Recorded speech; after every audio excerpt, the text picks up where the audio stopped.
Bonjour à toutes et à tous, bonjour Patrick, pour être déjà pour être venu à Bettencourt-sur-Somme et aux youtubeurs de regarder cette vidéo. Alors j'aimerais aujourd'hui vous parler un petit peu des conséquences a posteriori pour la victime du pervers narcissique, notamment dans la violence, c'est-à-dire la question que l'on m'a posée au travers les commentaires. C'était est-ce que on peut garder un état d'esprit positif après une expérience traumatisante vécue auprès d'un pervers narcissique? Donc ma réponse est clairement oui, mais avec je dirais des aménagements.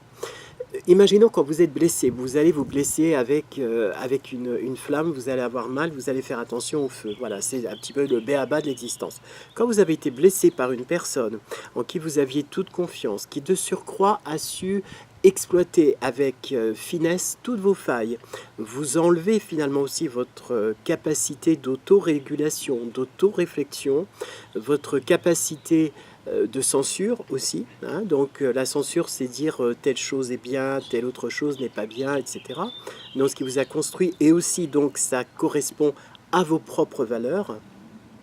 Il y a forcément, lorsque l'on est sorti de cette relation pervers narcissique, eh bien des dégâts qui sont présents et des dégâts qui font que on fait beaucoup moins confiance.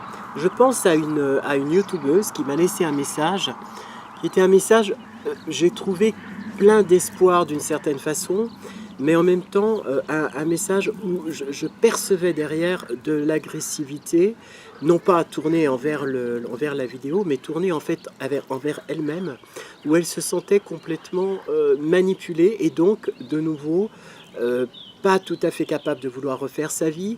Et ce qui est terrible dans cette aventure, c'est que cette personne a oublié, en tout cas dans ce que j'ai lu, qu'elle était un individu avec ses capacités et avec ses qualités. Et que ce n'était pas parce qu'un pervers narcissique l'avait manipulée qu'il faisait d'elle automatiquement quelque chose de négligeable, quelque chose qui ne devait pas exister. Voilà. Donc ça, c'est vraiment important peut-être de bien réfléchir au fait que toute expérience, quelle que soit la nature de cette expérience, eh bien, elle a pour nous dynamiser, c'est-à-dire nous faire réfléchir. Et que la reconstruction, et pour moi, ça serait je dirais le summum, c'est de pouvoir refaire de nouveau confiance. Mais après cette reconstruction et cette fragilité qu'avait cette personne, est-ce qu'il n'y a pas un risque, ou peut-être ne pense-t-elle pas aussi, consciemment ou inconsciemment, retomber sur un autre pervers narcissique, ce qui lui ferait justement douter d'elle? C'est un peu le cas, je comprends. Oui, alors c'est possible, mais en même temps, c'est l'effet protecteur, hein, que vous mettez un petit peu en avant sans le mettre vraiment. C'est l'effet protection. C'est-à-dire, on dit dans le vocabulaire quotidien, chat échaudé, crâne eau chaude. Voilà. Donc, effectivement, quand on a vécu quelque chose de dramatique, on a tendance à finalement, ne pas refaire confiance. Néanmoins, et là, c'est quelque chose d'important. C'est une fois qu'on est sorti de la relation pervers narcissique, un challenge qu'il est possible de mettre en place, c'est-à-dire après un travail de reconstruction, se retrouver déjà soi-même par rapport à ses propres envies, à savoir tout ce que le pervers narcissique aura mis en place pour anéantir amis, famille, travail, etc. Et qu'il aura réussi ou pas, en tout cas dans certains domaines. Ça ne veut pas dire qu'une personne que vous allez rencontrer de nouveau, eh bien, va vous faire la même comédie, va vous rejouer le même scénario, parce qu'il n'y a pas, une sorte de vocation à être victime en permanence. Voilà. On peut avoir été dans son passé atteint violemment, profondément, par une histoire personnelle, un parcours personnel compliqué, mais par la même occasion, ça n'est pas ça qui fait de l'individu toute sa vie. C'est une étape de son existence. Et on est tous faits pour se bonifier, pour évoluer, hein. Voilà, donc on va tous, dans la roue de l'évolution, passer par cette étape qui va être la digestion du traumatisme, qui va être la reconstruction par la récupération, je dirais, de ses propres valeurs, une sorte de maison qui aura été détruite par la tempête, avec voilà. Mais les bases, elles sont là, et c'est sur ces bases-là qu'il va falloir poser sa première poutre, faire sa première fenêtre, etc., et monter en fait sa maison. Voilà, la tempête est passée. On va le faire autrement, peut-être symboliquement. Je reprends l'exemple de la tempête, que si on va mettre telle façade, eh bien face au vent, on va peut-être faire la fenêtre, on va la mettre ailleurs. En fait, on va changer l'intégralité de son existence par la réflexion que ça va nous apporter intérieurement, par la réflexion, par le travail,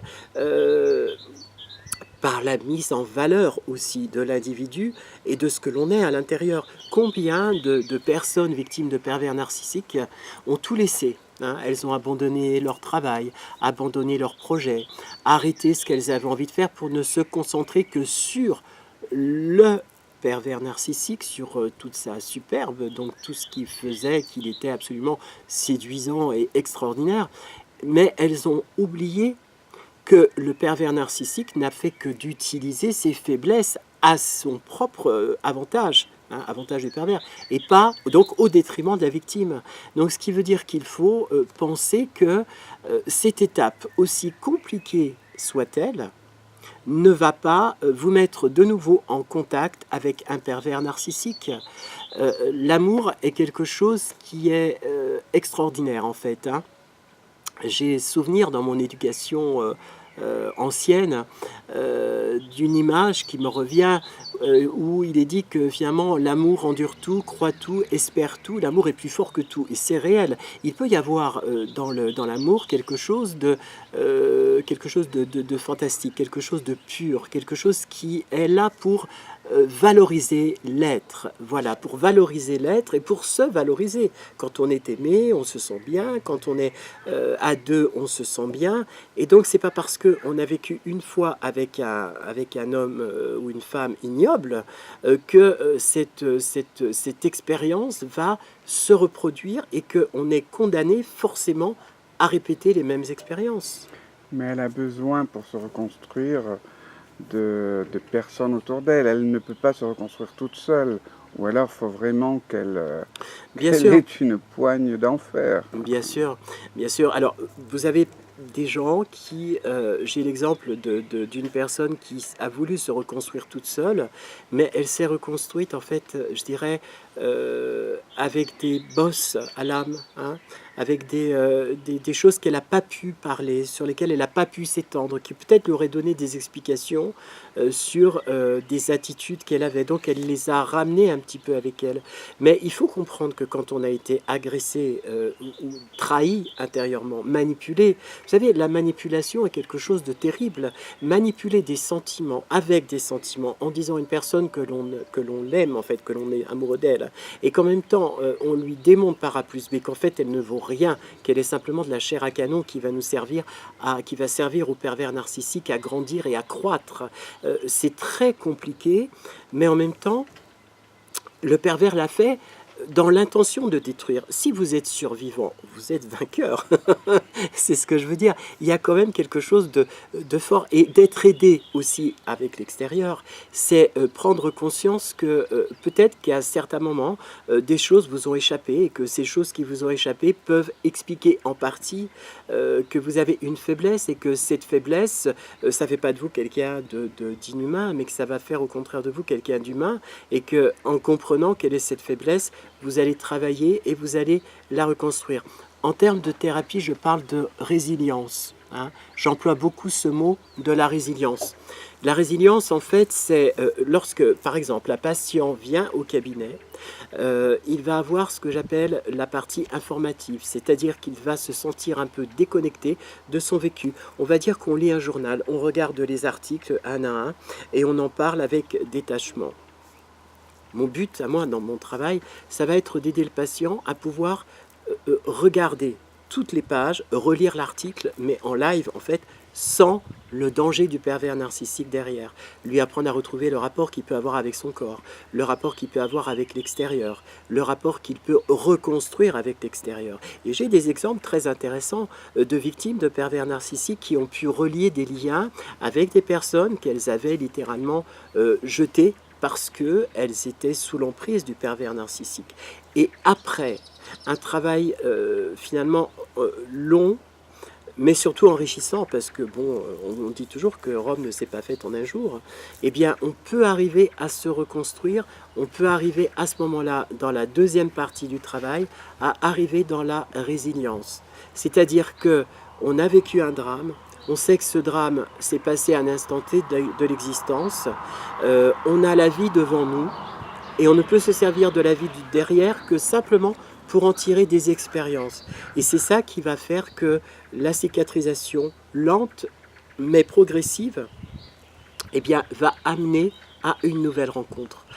Voilà, moi j'ai tendance un petit peu à dire quel bonheur de se lever chaque matin à côté d'une personne que l'on aime, en se disant ouais, c'est vrai que j'ai vécu des choses compliquées, mais en même temps, voilà, la nouvelle personne qui est à côté de moi, eh bien, je suis heureux qu'elle soit là, heureux de me dire nouvelle journée, nouvelle rencontre, tout est nouveau, donc c'est extraordinaire. Voilà, c'est en fait tout ce travail se fait vraiment par étapes, tout doucement, très très lentement. Vous savez, moi en sophrologie, je fais un exercice qui consiste à dire le matin au réveil, on respire, on ouvre les bras comme ça, bonjour journée, voilà, on est dans une sorte de nouvelle journée, donc qui commence, tout va bien, on est heureux, et les choses, en fait, on ne sait pas ce qui va se passer dans la journée, mais en même temps, elle peut être que positive puisqu'on ne la connaît pas. Et on peut aussi avoir de bonnes expériences. On ne va pas forcément rencontrer que des gens mauvais. Et ces gens mauvais qui vont nous faire du mal, en tout cas qu'on peut estimer comme toxiques ou dangereux pour soi, eh bien, on aura réussi à tirer de cette expérience, avec le pervers narcissique justement, suffisamment pour pouvoir s'ouvrir aux autres. Vous imaginez si, à cause d'un seul et unique pervers narcissique, il n'était plus possible de voir la beauté du monde, de voir la beauté des choses, de voir que la vie c'est quelque chose finalement de fantastique, parfois peut être cruel, mais avec cette espèce d'insouciance de l'inconnu, hein, et en même temps avec la maturité de ce que l'on a vécu, avec toutes ces choses qui vont faire qu'on va être un être nouveau, voilà, on va vers des personnes nouvelles, on va essayer de rencontrer des gens qui vont s'intéresser à ce que l'on est. Peut-être que quelqu'un qui va aimer la danse va voir des gens qui aiment la danse. Vous avez par exemple des personnes qui font des cours de théâtre, peut-être qu'elles sont arrêtées d'aller au théâtre, donc là du coup elles vont peut-être reprendre l'envie d'aller au théâtre, elles vont peut-être reprendre l'envie de marcher, l'envie de faire des choses qu'elles avaient perdues, donc elles sont toujours à l'intérieur des gens, voilà, elles sont là. Eh bien, je vois que vous êtes un très grand optimiste, c'est bien. Un réaliste. Mais vous savez, moi j'ai l'habitude de me lever le matin en me disant que le verre n'est pas à moitié plein, ni à moitié vide. Il est là, voilà. C'est-à-dire qu'on a un constat qui consiste... Enfin, le constat c'est que c'est parfois difficile pour les problèmes qu'on peut avoir dans la vie, de se lever, de se sentir un petit peu fatigué, etc. Acceptons-le. Moi, je dis souvent, il faut prendre à peu près 5 minutes dans son existence, tous les matins, ou 10, peu importe, pour déprimer. C'est-à-dire que vous dites, tout n'est pas bien, c'est la catastrophe, nos futurs, il faut y aller vraiment à fond. Voilà, vraiment, c'est catastrophique, il n'y a rien à espérer. Et puis, une fois que ces 5 minutes sont passées, vous vous dites à la 6e, ok, maintenant c'est bon, j'ai réussi à pouvoir laisser de côté toutes ces choses négatives, je les ai exprimées. Maintenant, je me sens plus libre pour vivre des choses positives. Alors oui, effectivement, on peut dire que je suis un optimiste. Moi, je ne sais pas, j'aime la vie, j'aime les gens, j'aime tout ce qui m'entoure et je crois que malgré toutes les épreuves par lesquelles, bien entendu, j'ai pu passer dans mon existence, pour moi, chaque jour est un jour nouveau et chaque expérience est une expérience nouvelle et qu'il y a quelque part dans la rue un regard qu'on peut croiser qui va être extraordinaire et qui va peut-être être le début d'une nouvelle histoire. Pourquoi pas ? Eh bien, c'est une très belle chose. Et c'est vrai, voilà. Merci en tout cas pour m'avoir écouté. Merci pour vous, Patrick, d'être venu en fait ici à Bettencourt-sur-Somme. À tous, je vous souhaite écoutez, une belle fin de journée. Vous pouvez me contacter donc sur mon site web qui s'affiche en dessous. Et surtout, n'hésitez pas à laisser des commentaires, des j'aime pas, voilà, participez. Je vous remercie vraiment du fond du cœur parce que, voilà, quelques années, quand j'ai eu l'envie de créer cette chaîne, je dois dire que mon entourage a été un peu circonspect, hein, voilà. Mais on m'a encouragé, c'est-à-dire qu'on m'a dit, il faut y aller, il faut le faire, si tu as envie, fais-le. Et aujourd'hui, je me rends compte que ils avaient raison, voilà, donc c'était important de le noter. Et à tous, merci et à très très bientôt. Ciao, ciao, au revoir, merci.